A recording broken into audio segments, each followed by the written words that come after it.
Welcome back to Green Bee Explorer. I'm back in Lynn's garden and it is blooming like crazy, and I want to show you all the blooms throughout her garden. So let's go take a tour.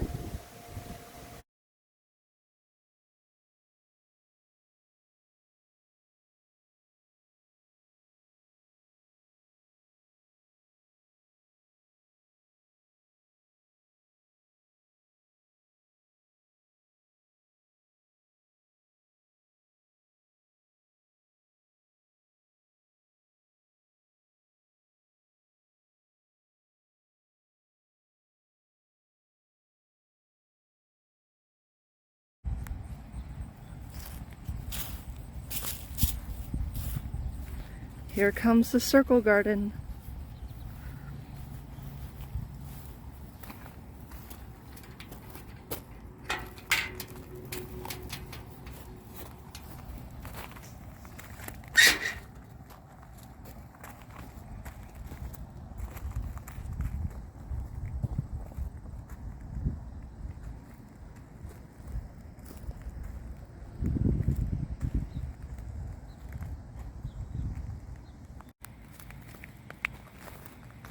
Well, a number of things aren't in bloom right now here in the edge garden, but this is the clustered mountain mint, and this is the one that attracts the most different types of pollinators.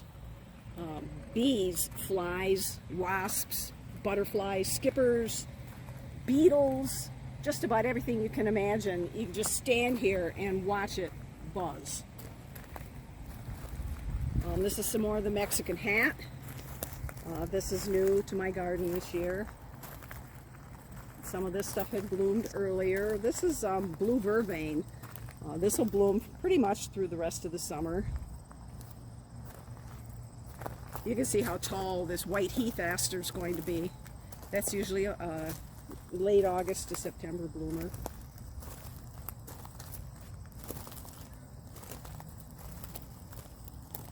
This is false sunflower.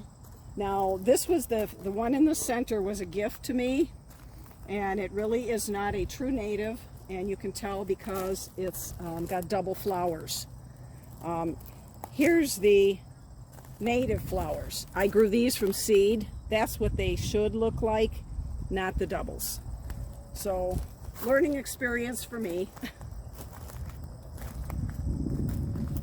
This is, I can never pronounce this thing, Maximiliani sunflower. This can get up to 8 feet tall, but this is its first year, so there's where it's blooming. And these are just starting. That's my cardinal flower out here. Blue-eyed grass, my gentian, bottle gentian. I think I'd mentioned that before. Of course, I got lots of pink coneflowers. Love pink coneflower. And the phlox. This one was prettier earlier in the year, but it's still blooming here and there. White turtle head isn't quite up yet. This is the native clover. The clover you see in your grass is not native. It's introduced from either Europe or Asia.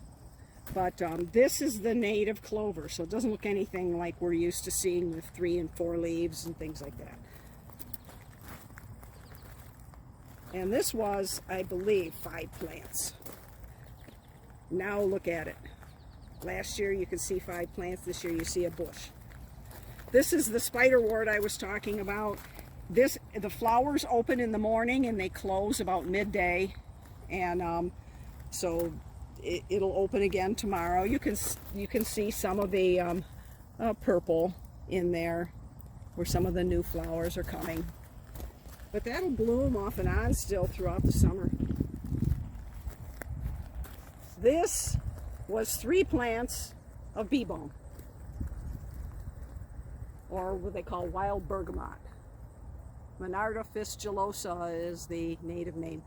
Bees everywhere. It's the bumblebees, not the honeybees. The native bumblebees are the ones that really, really like this.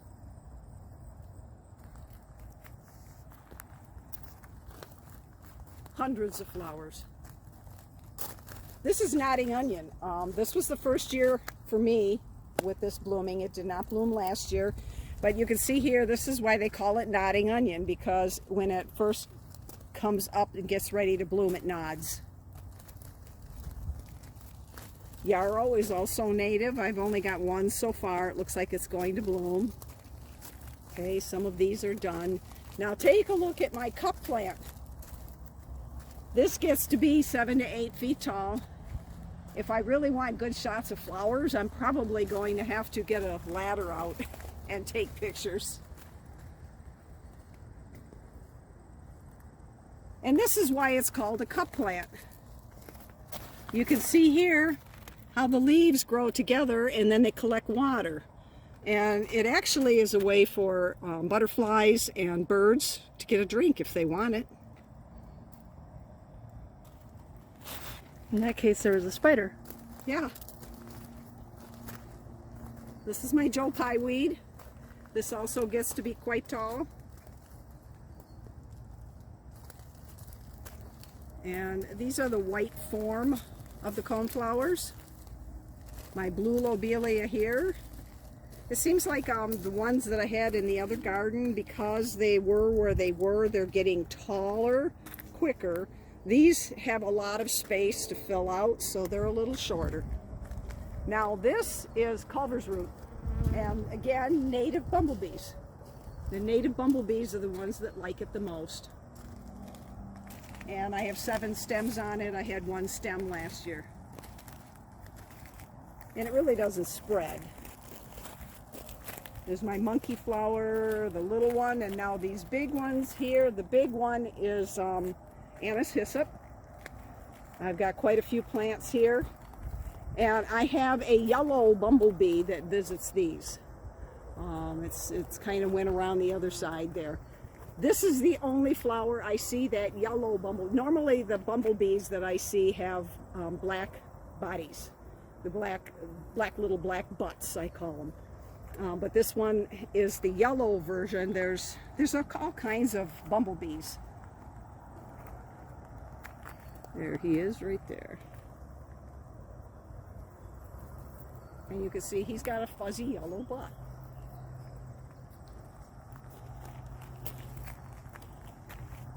And then you can still see some of the butterfly weed.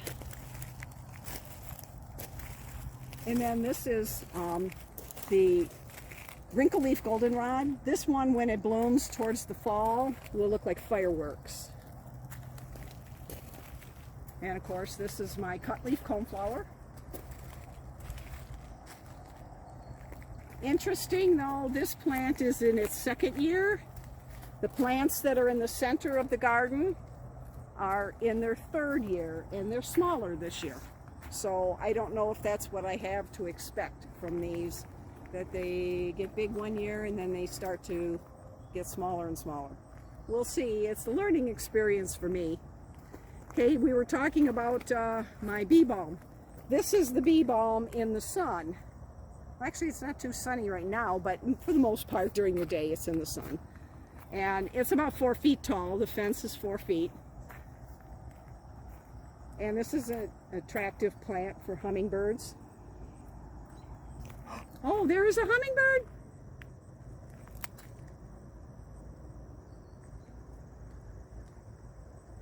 Speaking of.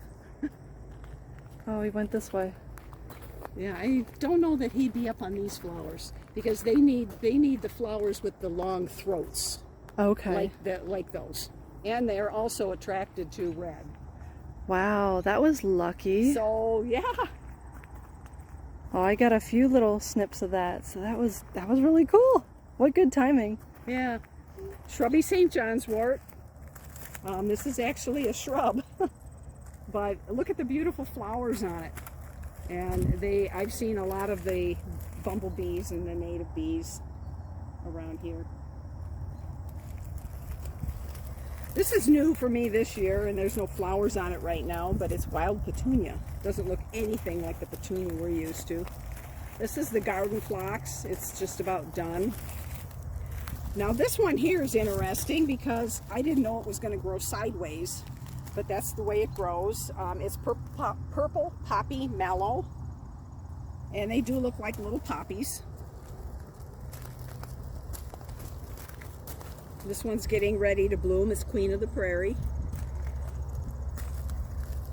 And I love this. If anybody is interested in bee balm, and there's a little bee there, look at this. This grows, one stalk grows out of the center of a flower, the center of the next flower, the center of the next flower, and it just keeps growing up like that. And these are actually the flowers, and then these are just bracts. They're really colorful. So this is one you definitely don't want to deadhead.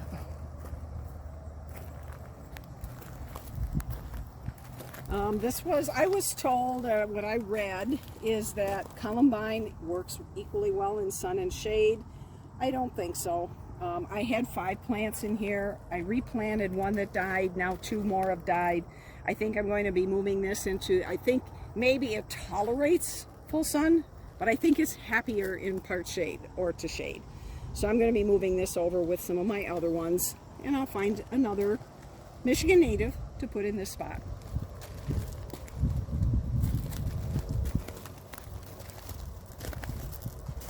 This is a fall blooming one, so. Now here, this is Pearly Everlasting. This plant was one plant, now it's a bush for this year. This is a host plant for the American Painted Lady caterpillar. I found a caterpillar on it earlier this year, so and identified it that it was an American Painted Lady. How long does it bloom for?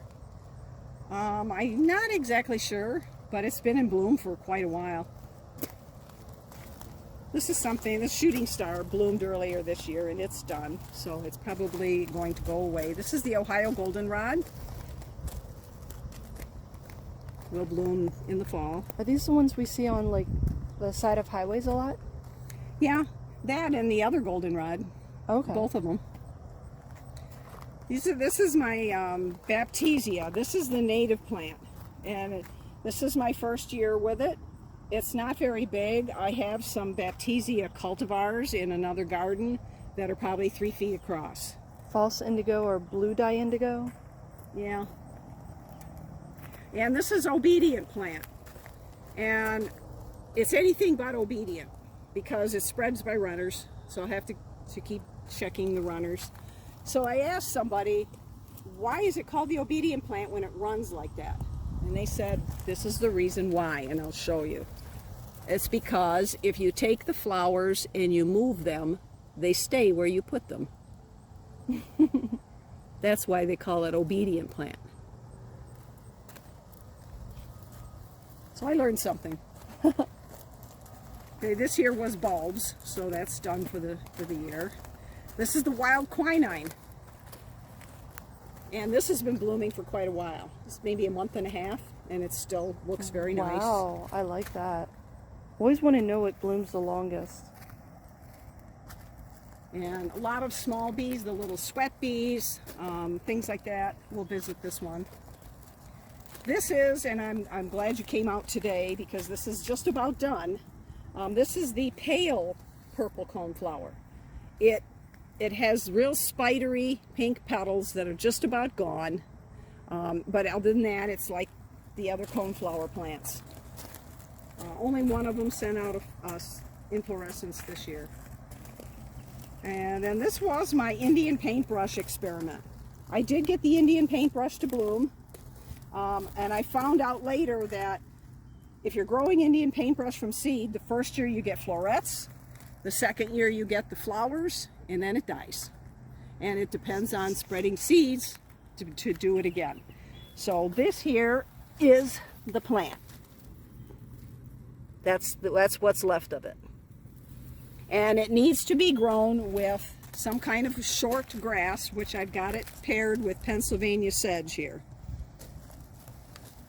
This is Rattlesnake Master. These are actually open. You can see here, these flowers are open. You've got a beetle that's feeding on it.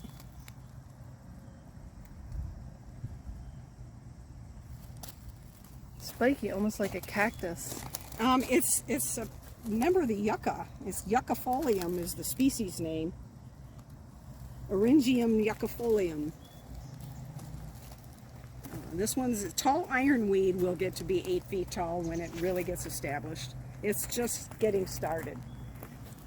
Now this one here is whorled milkweed.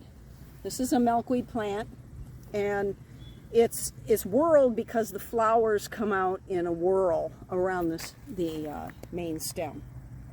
So I got a few more this year, and I wanted to kind of get it. It does not spread by runners.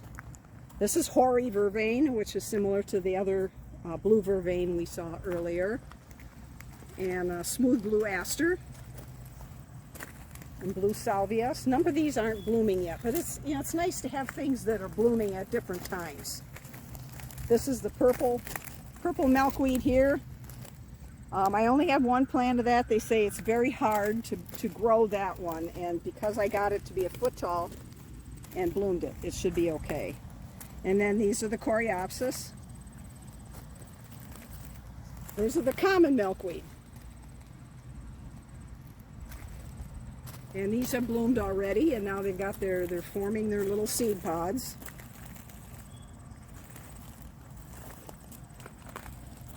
I keep my eye out for spots where the caterpillars might be. Haven't seen any here yet. I was looking too. Then this here is the last one. Well, actually not quite the last one, but this is the creeping phlox, which is a Michigan native. Phlox subulata.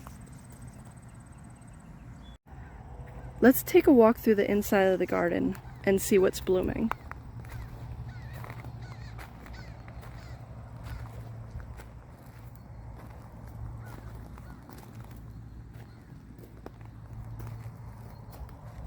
The cardinal flowers are in bloom here.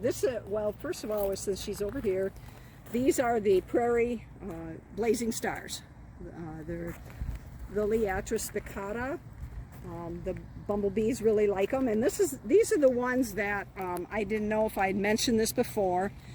The inflorescences will grow to their full height first, and then they bloom from the top down, which is against what most flowers do. Most flowers, as they're growing, they're blooming, and then their last blooms are at the top. This one, their last blooms are at the bottom. And then here's some of the cardinal flowers have started to bloom. These are also a favorite of the hummingbirds. Oh, well, keep an eye out for those.